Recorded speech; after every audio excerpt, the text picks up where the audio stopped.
Novo leto, nov Need for Speed.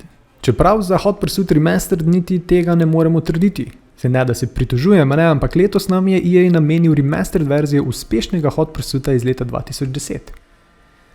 Zdaj, prvo, kar sem opazil, je, da so zaradi izboljšave tekstur, senc in drugih efektov avtomobili opazno lepši in bolj dodelani kot pa v 2010 verziji.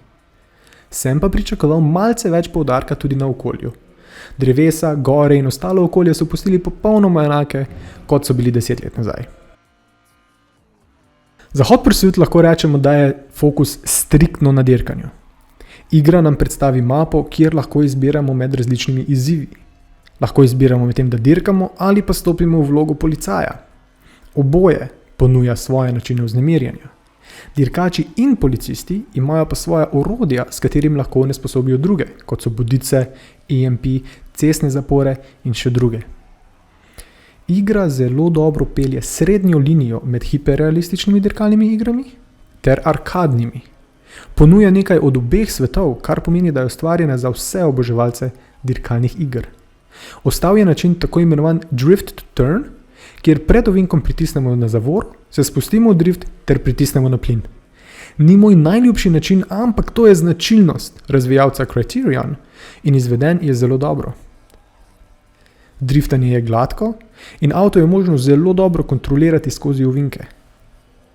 Imam pa težavo s tem, kajti če želimo ovinek speljati normalno brez driftanja ali pa samo hitro reagirati, da se odmaknemo nasprotnim vozilom, imam občutek, da je avto neroden bolj kot letalo nosilka in se ne vozi, kot je primerno za avto na takšnem nivoju. Avtomobile odklepamo s tem, ko igramo, zmagujemo in si nabiramo bounty. Tu je korak v stran od standardnih Need for Speedov, kjer z dirkanjem služimo denar in si tako lahko kupimo boljše avtomobile, ter jih tudi nadgrajujemo in vizualno prirejamo po svojem okusu. Tega v Hot Pursuitu ni. Odklenemo avtomobil s tem, ko zmagujemo dirke in vse, kar lahko izberemo, je barva avta. V primerjavi z originalnim Hot Pursuitom je v remastered verziji večja izbira barv, ampak to je pa to. Zdaj, sprva sem se na tem malce pritoževal, ker moj najljubši Need for Speed je Underground 2, za njim pa je Most Wanted, kjer vemo, da je kustomizacija avtomobilov bila zelo poudarjena. Ampak po nekaj urah sem ugotovil, da sem vse manj pogrešal te opcije. Izbereš avtomobil, ki ti je všeč in greš na progo.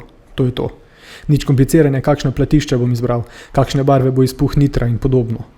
Kot sem že rekel, poudarek je na dirkanju. In to sem spoznal, da je zelo dobra stvar. In če že govorimo o avtomobilih, naj poudarim, da so zvoke izpuhov izboljšali in lahko bi napisal simfonijo z njimi. Kot ljubitelj avtomobilov sem pri Need for Speed igrah nad zvokom izpuhov vedno razočaran, ker se zdijo vsi približno enaki. V tej remastered verziji pa lahko prepoznam, kateri avtomobil se mi približuje samo po zvoku izpuha.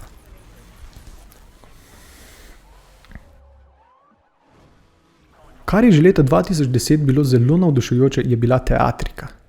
Tukaj govorim o mini scenah, ki se pojavijo, ko se zaletimo, uničimo policijski avto ali pa smo mi tisti, ki uničimo voznika dirke.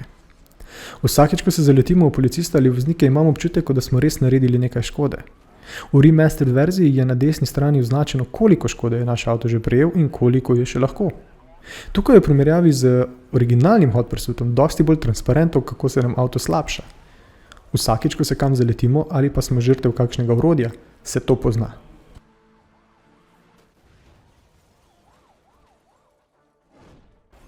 Kjer igra primanjkuje, je v soundtracku.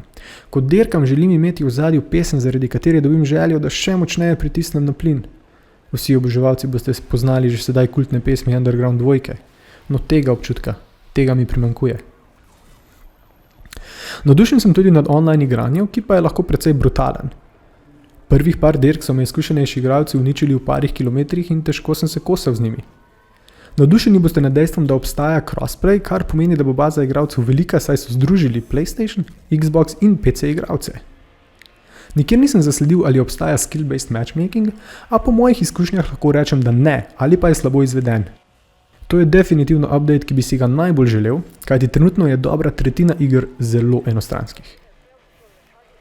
Hot Pursuit Remastered ni popolna igra. Je pa igra, ki je že leta 2010 navduševala in velja za enega izmed boljših Need for Speedov. Teh je mimogrede že 25. Še sam sem bil malce presenečen nad končno oceno, ki sem jo podal, ampak igra je resnično zabavna. Adrenalinska vožnja, Policijski pregoni in brutalna online izkušnja sta Need for Speed Hot Pursuit prinesla oceno 8 od 10 in jo priporočam vsem ljubiteljem dirkalnih iger.